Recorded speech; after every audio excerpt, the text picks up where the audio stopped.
Ladies and gentlemen, welcome back to All Beer Inside, or as I've been saying, maybe not so much All Beer Inside. Today we have traveled to the Magog region of Quebec in the eastern townships, and joining me is JD of Le Vignoble Le Cep d'Argent. That's right. Perfect. Bonjour. Bonjour. Thank you very much for hosting us today. We appreciate anybody taking time out of their schedule to speak with us about their business and everything that's involved in the craft beverage industry and supporting local in your province of Quebec. Well, it's our pleasure. Yeah. Thank you. So JD, what is your role with Cep d'Argent? Well, basically, I'm the customer service coordinator. I am also in charge of all that is agro-tourism, like groups, like the activities that we have, tours, tastings, and everything, saberings, whatever. Awesome. And how long have you been in the wine industry now? Well, I've been at the vineyard for 9 years now. And for what you know, what is the history of Le Cep d'Argent? Well, basically, is that there was it begins with a love story actually. So there was a girl from Sherbrooke who had a program with Quebec, France, and she went to the vineyard in Étage, France, in Champagne, and she did the harvesting, fell in love with one of the friends of François, one of the owners. Where the name of the guy is Alain Bayon. And this guy, well, they fell in love, they moved to Sherbrooke, and Alain had a dream of having his own vineyard. Things got around, and he made some contacts with a group of doctors, 4 doctors in Sherbrooke, and he contacted afterwards François to come in Quebec. And that's the way they began the project of the vineyard. And you're also one of the oldest in Quebec. Yeah, right now we're the 3rd oldest vineyard in Quebec. We were the 6th one, but 3 others, well, they had to forego their activities. So we're the 3rd oldest in Quebec. There are 2 others before us that planted their vines in 1982, and we planted our vines in 1985. Wow. But it's quite young for wine. Yeah. For sure. I mean, you have thousands of years of wine being made exactly, overseas. exactly. So Canada's still a very new country when you think about it. You're only, I think, 400 years old as a country. Yes, it is, so yeah. It's still very new, and Quebec's, I know Montreal's been 355 years we hit this year, so it's... Quebec was founded in 1608. Yeah.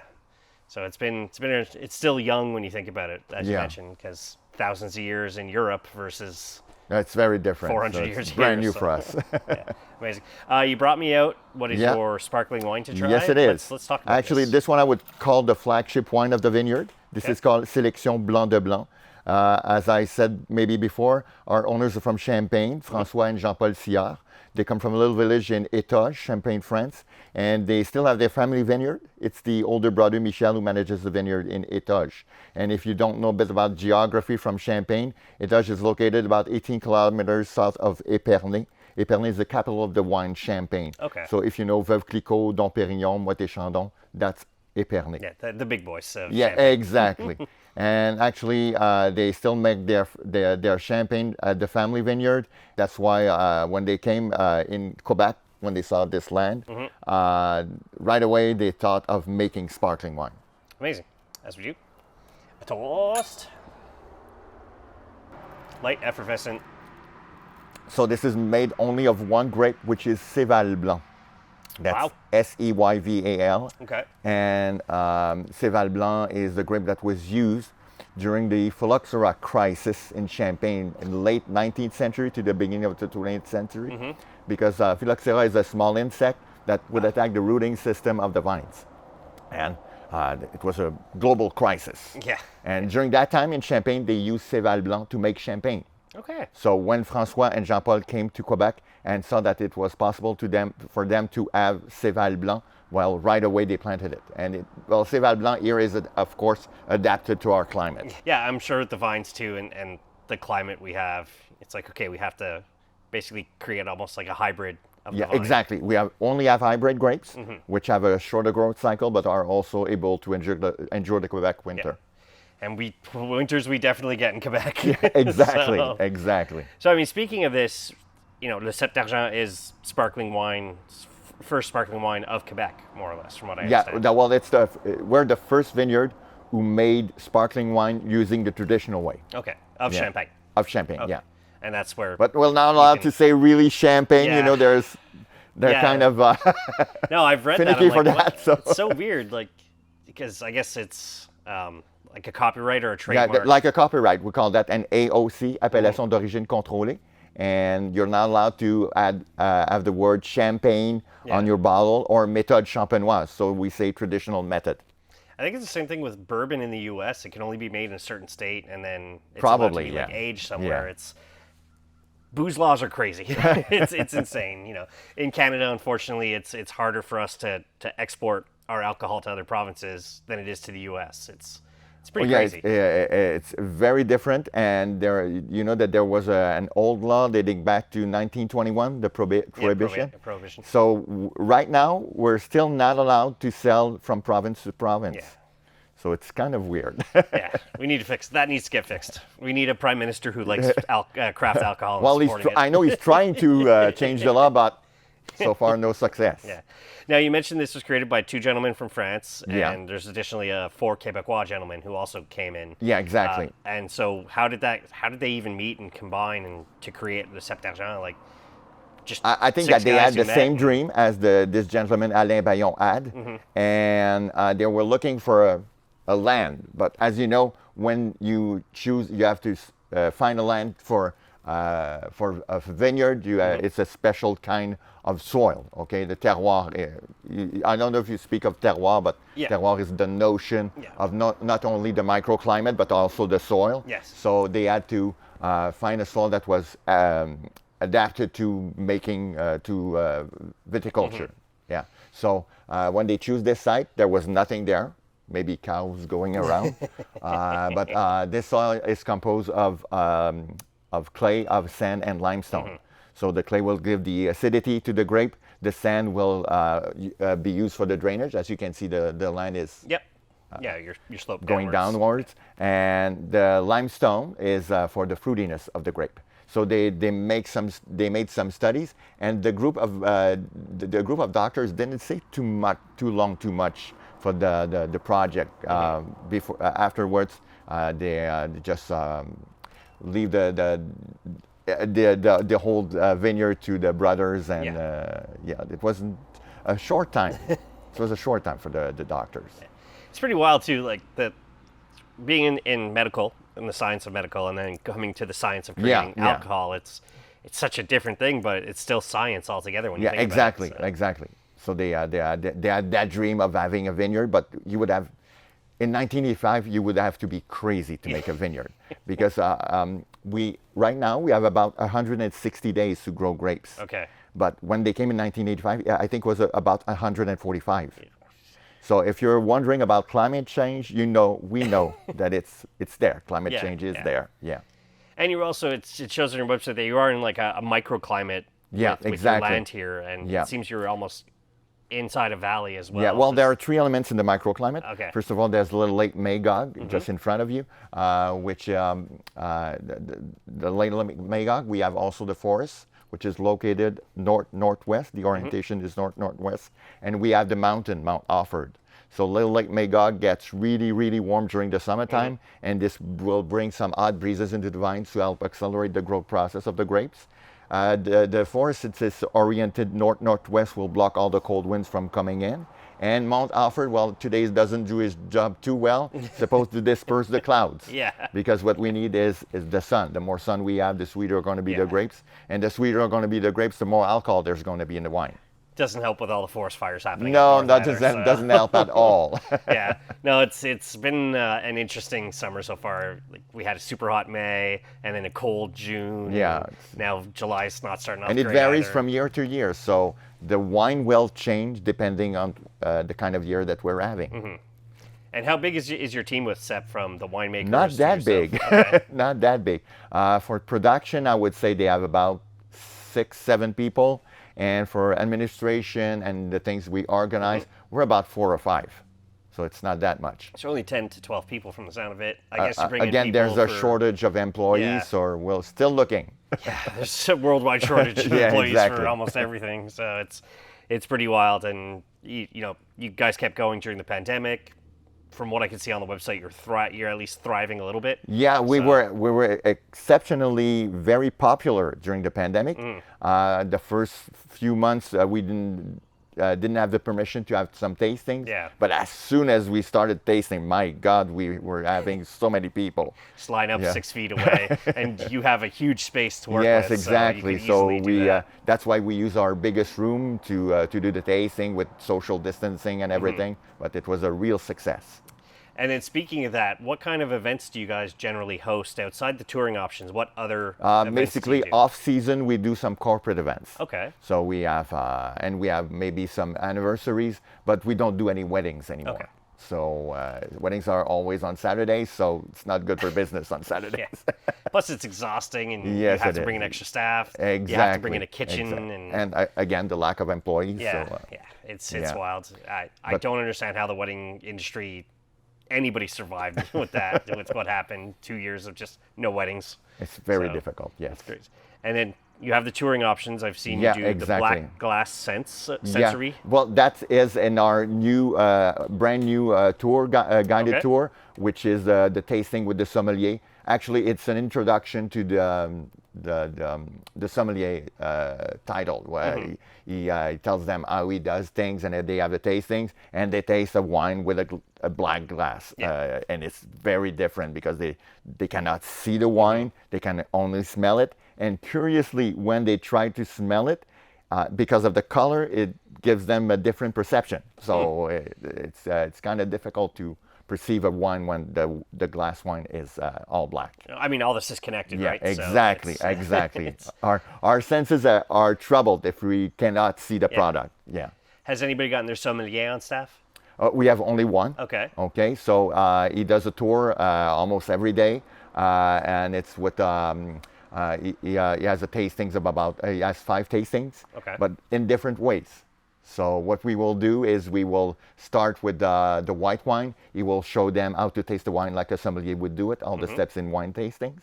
Then he will compare this wine, which you're drinking right now, the Blanc de Blanc, with the champagne that comes from the family in Champagne. Okay. So basically, when we're comparing the same product, sparkling wine, one in Champagne, one in Quebec, made by the same family, different terroir, different microclimate, and different grapes, of course, because I don't know if you know this, but in Champagne, there are only 3 grapes that are allowed, so Chardonnay, Pinot Noir, and Pinot Meunier. Yeah. So, Okay. Yeah, it really kind of narrows down what they're allowed to grow. yeah, at Bank Creative exactly, there. exactly. And the grape varieties you have in your vineyard, what is that? Well, we have actually in our principal site, because we have other sites as well. So in our principal sites, we have 2 white grapes. We have, of course, Céval Blanc, and we have Vidal, which is the grape that we use for late harvest and ice wine. And we have 4 other grapes, which you might not know, they're all hybrid, okay? So Frontenac Noir, Sainte-Croix, Maréchal Foch, and Céval Noir.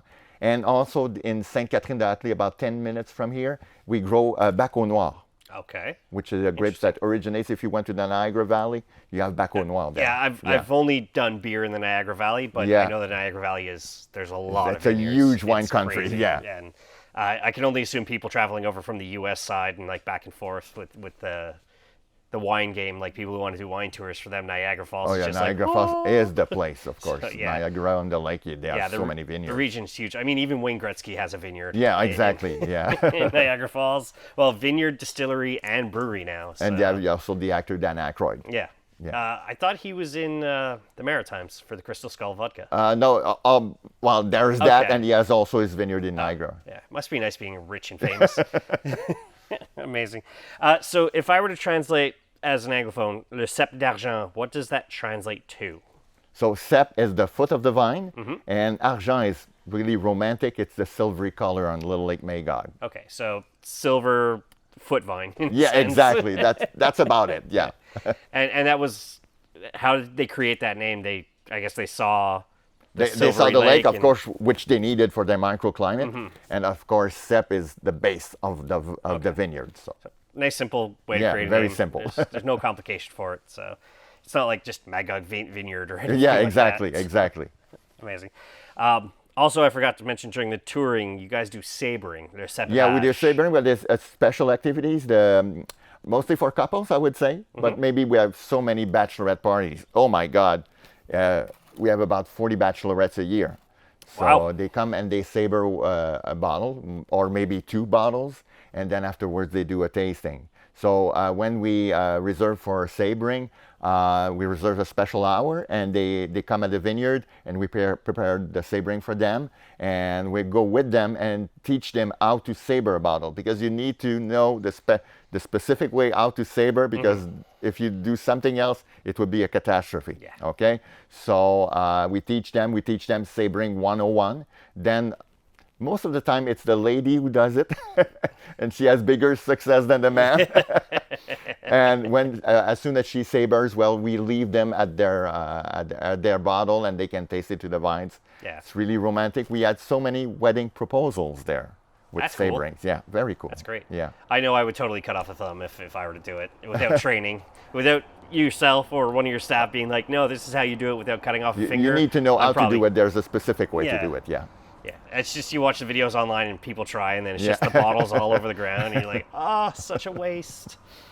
What are some of your other touring options that don't involve the sabrage, the glass scents? You know, things like that? Well, we have also a tour which is called the Bubbles Wine and Champagne Tour, in which we go into the vines and we tell them about the grapes, the microclimate, the story of the vineyard, the beginning of the winemaking process. Afterwards, we go into the champagne cellar. We tell them how to make the sparkling wine, because it's our specialty, of course.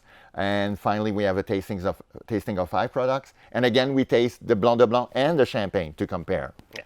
So it's a very popular tour. Very cool. And we have that's for maybe for the individuals who would reserve for a special tour. There's also a specific hour every day for that. Okay. But for groups, we have 2 tours. We have the Discovery Tour, which is a basic tour that takes about an hour. But in that tour, we tell them how to make the white wine. Okay. How we make the white wine.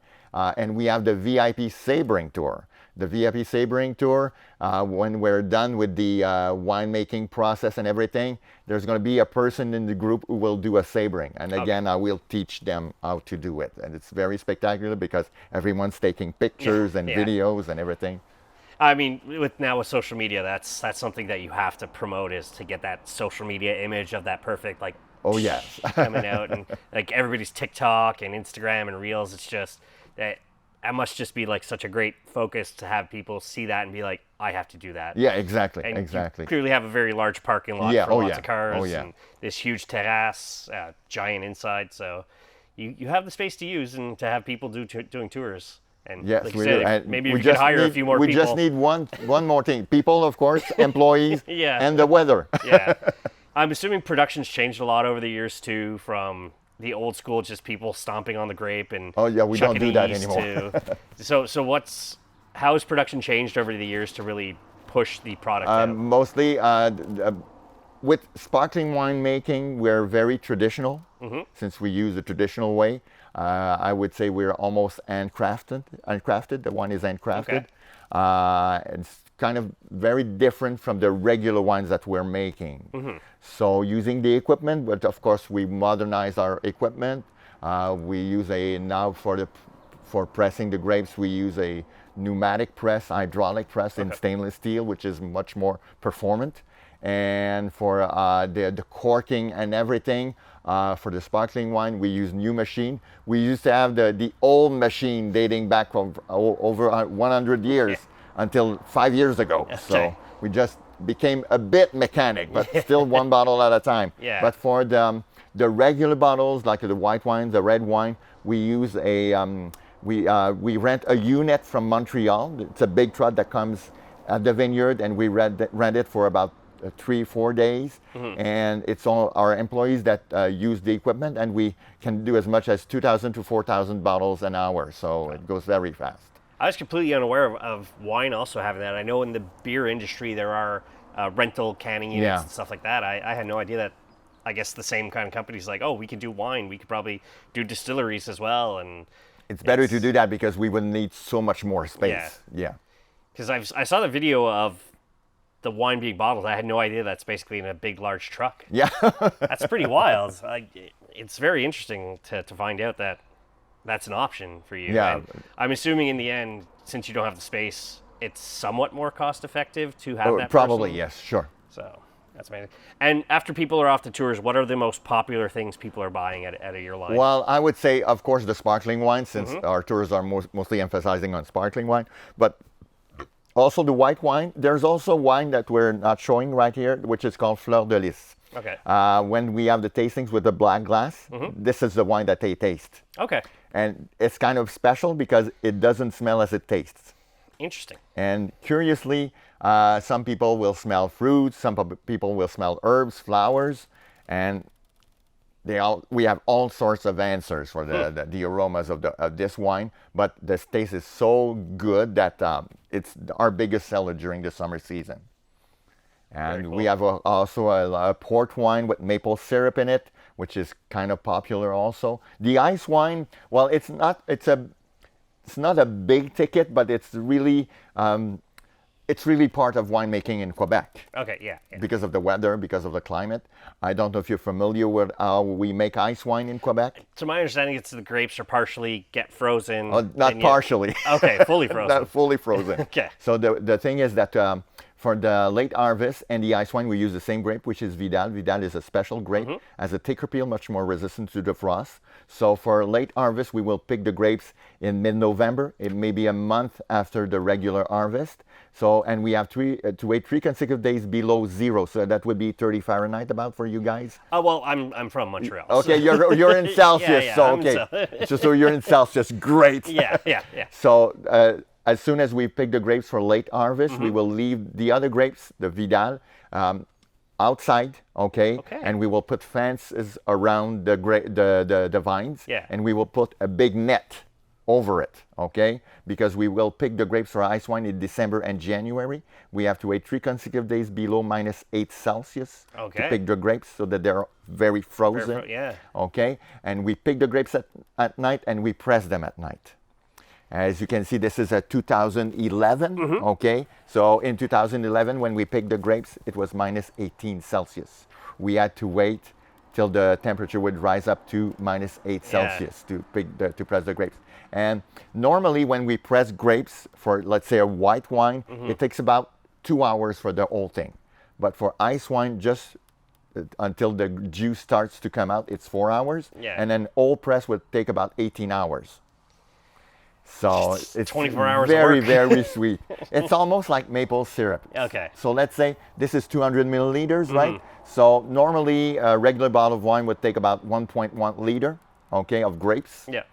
But for 1.1 kilo of grapes. So, but for ice wine, okay, and it's 200 milliliters, 1.5 kilos of grapes, and they're all frozen. Yeah. So you can imagine. But it's a lower alcohol from what I'm seeing too. It's like I see 9.1 here, and it's everything not too much alcohol, but a lot of sugar. Okay. If you guys are familiar with residual sugar, Yep. this one is 1.9 grams per liter. Okay. This is over 230 grams per I believe liter. in the alcohol industry it's called the Plato or something like that. It's like the level you're trying to get with the amount of residual sugars in the alcohol. Exactly. There's also what we call Brix, B-R-I-X, which is the level of sugar in the grape. Okay. So when we do the harvesting, we always have to wait until the level of Brix is high enough so we can pick the grapes.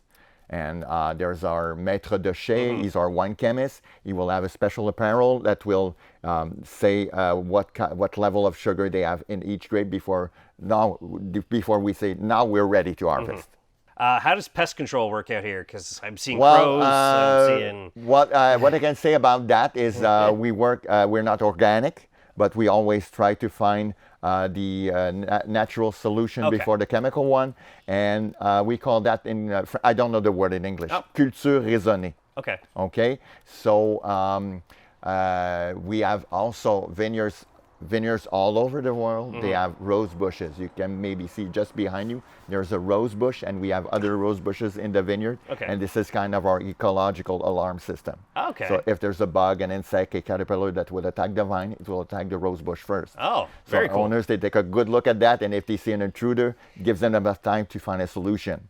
So the last 5 years, our only problem was one insect, which is the Japanese beetle. Okay. Do you know that insect? It's I've heard has about a it. copper shell and Yeah. everything, but doesn't eat the grapes, eats the leaves of the Ugh. grapes, okay? And you don't want that, of course. No. But 2 years ago, we tried planting some geraniums, white geraniums, because the Japanese beetle is attracted to the geranium, but it's deadly for him, Yeah. okay? It didn't work. We didn't plant enough, okay? And last year, there was, 2 years ago, there was a parasite flight that came in Montreal naturally, okay? And this parasite flight came to this area last year, and it's like a natural predator of the Japanese beetle. Oh, okay. So the parasite flies comes under the shell of the Japanese beetle, lays some eggs, and when the eggs hatch, well, they nourish themselves from the Japanese beetle. So nature works takes care of yeah, nature. Nature works its way out. I also noticed on the website the Harvest Festival or the Magog Orford Grape Festival. Yeah, What the is that Harvest about? Festival, la Fête des vendanges. Okay. It's a big event that goes for 2 weekends, Mm-hmm. the Labor Day weekend and the weekend afterwards, so 5 days of, and from year to year, the average is about maybe 85,000 participants Okay. in the 5 days, so it's huge. Yeah. And we have wine producers from all over Quebec. We have also microbreweries. We have cheesemakers. We have micro distilleries. We have cold cuts. We have sausages. We have everything. So It's really about promoting Quebec yeah, and kind exactly. of the Canton de l'Est, It's the a Eastern really Townships. big event. So during the Labor Day weekend, we have a lot of people. Huh. Yeah. It's not a bad thing. Oh no, it's not a bad thing. So, are you allowed to sell at the festival, or is... Yes, of course. Okay. We have our kiosk and everything, so we can sell and they can taste the products, of course. Are you in the SAQs in Quebec? No, we're not. Okay. Actually, we sell since November 2016. We were able to sell in grocery stores. Okay. So right now we have, I think, as much as 350 grocery stores that sell our products in Quebec. The only place we cannot go, I don't know why, is Montreal. So we're surrounding Montreal, but not in Montreal. So just go to the South Shore. Yeah, exactly. Go to the IGA in the South Yeah. Shore or whatever. So IGA, Metro, chain, yeah. probably go, yeah. Exactly. But that's, I guess, where it comes in is creating the online buying portal and the shipping. Yes, of course, because of Okay. the other products. And when did the online buying come into effect with Cep d'Argent? Oh, I would say as much as 4 years ago. Okay, so just before the pandemic It's started. quite young. Yeah, just before the So pandemic. I'm sure that really helped the Yeah, online it buying. really helped it, yeah. And from what I noticed, you also do shipping deals. If you buy so much, you Yeah, provide if a you shipping let's deal. say you buy a case. Yeah. If you buy 11 bottles, the 12th one is free of charge, Mm-hmm. and shipping is free of charge. So we encourage people to maybe make a group, Yeah. be a group and buy some bottles, so it would be less expensive for them. As a beer guy, we need that with our brasseries in Quebec. Yeah. There's no shipping, which is very unfortunate, which would make me very happy if I could ship beer to home. I know because we have beer stores that are also, I don't know if you're in kind of the beer specialty or the beverage specialty stores in Quebec as well. Cause, Yeah, the microbrewery yeah. stores, we have actually 2 or 3 of them in Sherbrooke. Okay. And I don't think there's anything in Magog, but in Sherbrooke it's very big. Yeah. Yeah. Have any breweries or distilleries in the area tried to maybe grab some empty barrels to like age Well, they their tried beers to, but in? we're not selling. Okay, okay. I did ask my boss one time Yeah. when I came, the first year that I was at the Vineyard Le Cep d'Argent, I asked him, do you sell your barrels? And I just saw his look on his face and, well, I'm not asking that question again. Amazing. When it comes to supporting each other's and other vineyards, are you guys very helpful? Of Yes, something very much so. Okay. We're not in competition, but Yeah. in collaboration, okay? Because we're facing such a huge market. So Australia, France, Mm-hmm. Yeah. Italy, Germany, whatever, Spain. It's not a competition for us, Yeah. and we make all different wines, so we're not competing. Yeah. So if, let's say something at your production facility breaks down, just contact Yeah, we them. can buy Oh, some we're missing a grapes. gasket Yeah, of or- course. If okay. we have a bad year, we can Yeah. buy some That's grapes good. from other vineyards. Yeah. And actually, I want to tell you a story. There's about 600 meters from here. There's another vineyard, which is called Vignoble de la Rivière. Okay. One of the owners is also working for us. He's our wine chemist. Okay. Philippe. Yeah. So really no competition, collaboration. And when he does, because he does sparkling wine, of course, he's also from Champagne. And when he does the bottling, he comes here for the bottling. That's great. So recently, it was brought to my attention that you were in the New York Times article for Le Cep d'Argent. Yeah. So what was that about? Yeah. The thing is that every January of every year, they have a list, 52 places to go around the world. The only place in Canada was the Eastern Townships, our region. And the picture of the article was l'Abbaye Saint-Benoît-du-Lac, which is they're monks there, and they make cheese. But they also added our vineyard and with the ice wine as a story as well. So it was almost out of this world. It was like a dream being on the New York Times. Yeah. So we had a big impact, especially with American clients, since we're about 30 minutes from the border. So we have a lot of people coming from Massachusetts, especially in the Boston area. Yeah, that makes sense. Especially. So they come to the border, and right after the border, of course, we have a sign of our vineyard. And, we're going to go do a tasting. Yeah. And then afterwards, we're going to Montreal, or we're going to Quebec City. Yeah. But what we want to do right now is that they come to our vineyard, but they stay here in the region. Yeah, that's what we want to do. But the New York Times our article was very helpful for that. That's a big name. So. Yeah. And I mean, you have Vermont, New Hampshire, and Massachusetts. Yeah, right we have there, Connecticut. So. We have even New York State. Yeah. Yeah. Yeah, well, that's, most of Canada is within 3 hours of the U.S. border. Yes, So of Americans course. can come out here and support us. And we have so many people coming out everywhere around the world. So. And I'm assuming when the border reopened after the pandemic, hearing those American accents they came again, for you're sure. like, yes, finally, Americans are back. I never thought I'd say that. Amazing. Well, walking around too, I see each plot kind of has a sign. What are those about? Yeah, that's the name of the varietal, the grape. Yeah. So we have Céval Blanc. Okay. So let's say, of course, from here up to the other sites, it's all Céval Blanc. Okay. I would say about 55 to 60% of our vineyard here is Céval Blanc because it's the grape that we need the most. Yeah. And the red wine is mostly over there. And Vidal, the grape that we use for the ice wine, is way in the back. Yeah. It's all arranged in that way. So the only problem that we have maybe are animals. So we have foxes, we have deers, we have raccoons, and we have the nastiest creature of them all, the wild turkey. Yeah. Yeah. Yeah, I'm in Verdun in Montreal, and there's like a wild turkey running around. Yeah. I'm like, we're in the city. What is this happening? And it's just not one wild turkey, it's a bunch of them. Yeah. We have about 40 wild turkeys every year. I mean, you guys have a huge lot. Do you know how big this space is alone? I don't know for sure. It's gigantic. No, it's it's very big. I was mentioning, I'm like, we need a drone so we could just fly around. And so get we as have much... many buses coming from the travel agencies, of course.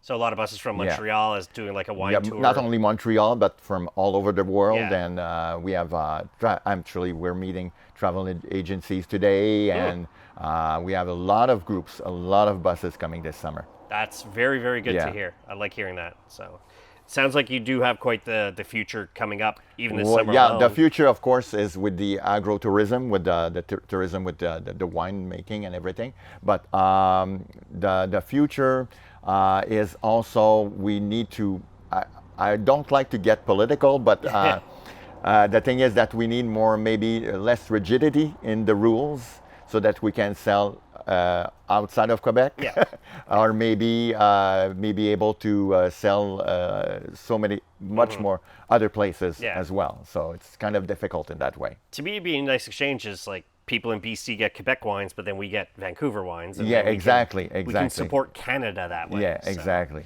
And since we're all facing the same thing, the same countries and everything. So and everything north of us is on fire right now, so we got to support what we can in this area for sure. All across Canada, unfortunately, it's on fire right now. So we need to save as much as we can here. So you guys are in a nice kind of climate area too. You have the lake and everything, and I'm sure you get a lot of summer campers who come here and stuff. Oh yes, too, and of course. Could you see yourselves doing kind of like we mentioned the agro thing is people setting up tents, like hidden. Yeah, in we're the going to wines set up to- a tent right in the part of the vineyard, so that people, and also picnic tables. Yeah. That's the big thing. So it's very romantic and Yeah. everything. So we have families that come here, especially on Saturdays, and they have their lunch, and they go to the picnic tables, and they have a drink, and they taste some wine as well. So it's very not really family oriented, but we encourage family to come in. Yeah. Yeah, kids and no dogs inside, but dogs are allowed out here. Yeah, so of course. Even better. Of So course, you're pet friendly. Oh, So yeah. that's the important part. And then from just that, the Cep d'Argent itself in Quebec, where do you see the expansion going? Trying to get into Montreal, maybe? Yeah, to try to get to Montreal, Okay. but we try to expand ourselves all over Quebec. Right now, we're not really in the North Shore surrounding, but we're trying to. We're in the West Island, we're even in the Outaouais region nearby Gatineau, and we're in Trois-Rivières in Quebec City. We're trying to get to Saguenay-Lac-Saint-Jean and the other parts of Quebec, but it takes employees to do that. Yeah, and I guess you just don't want to like hire a company just to move the booze. No, You'd rather we do it don't. yourself, We don't. right? Yeah, So, yeah, for sure. What kind of collabs do you do with other places here? Because you can't clearly just. I mean, you do stand it on your Yeah. own, but it's nice to have partnersps. What kind of Yeah, partnerships? we have do you partnerships from way back. We have a partnership with Blue Lavande. Okay. Where of course, it's the lavender field, and have a multi-sensory experience, and we have a package with Blue Lavande. So people they buy the package. They have about an hour activity at Blue Lavande and 1 hour activity at our place with a tasting, of course. And we have also a package which includes an hotel, which is Okay. Hotel Verso. And in the package, well, they can do a tasting at the vineyard. They buy the package at the hotel, and then they do a tasting at the vineyard. So that's one of the collaborations that we have. Right now, we're trying to have also collaborations for occasional events, let's say with a restaurant or something, to have pairings with our wines. And last year, we had a restaurant called Couteau, which makes tartars. And we had pairings with tartars for about 6-7 of our products, and it was a real success. And we're trying to make it again this year, but it's really occasional because we had, of course, we have to have some employees from the restaurant to get here for the tasting. The employees is definitely a Yeah, major thing that's a going on. major And, thing. Yeah. Up where we are, there's a lot of fromageries too. Do you ever make any cheese and wine pairings as well, or? Yeah, well, cheese is quite difficult because we will need an employee from the cheese factory to come and do the tasting, and we cannot start to cut cheeses during the day for we don't have enough employees. We need one employee just to cut the cheese. Yeah. Fantastic. Now, when it comes to beer, craft beer, we have the Association Microbrasseurs du Québec. Is there a wine vineyard equivalent in the province? Yes, we have what we call Conseil des vins du Québec, and it's an association of almost all of the winemakers in Quebec. So they have meetings and everything, and they have what we call an IGP, Indication Géographique Protégée, special rules that if we want have the name wine from Quebec, we have to abide with these rules to make 100% of the grape must come from Quebec. Okay. And we have very specific rules for that. When we did our last vineyard in America, there was signs saying Adirondack Wine Trail. Is there something like that in Magog? Well, or the Eastern right Township now Wine we Trail? don't have some in the Memphrey-Magog area. Okay. They have some in Brome-Missisquoi, la Route des Vins Brome-Missisquoi. But for us, we don't have that many vineyards in the area. So yeah, well, there's you. there's you in the other place, and we have also a vineyard in Magog in Offord. Okay. And one also in Sherbrooke. And there's a winery that makes only sparkling wine in North Atlee. But it's not that big, and there are smaller vineyards, and some of them don't have any activities other than selling wines and tasting wines. Yeah. So, and is there? So for beer, we have the Festival de Bière de Laval de Montréal. Is there a wine equivalent in Quebec? So la Fête des vendanges, the Harvest Festival. Okay. There are other events in Montreal, but the real one event that attracts winemakers from Quebec is La Fête des vendanges. Okay. Very cool. Awesome.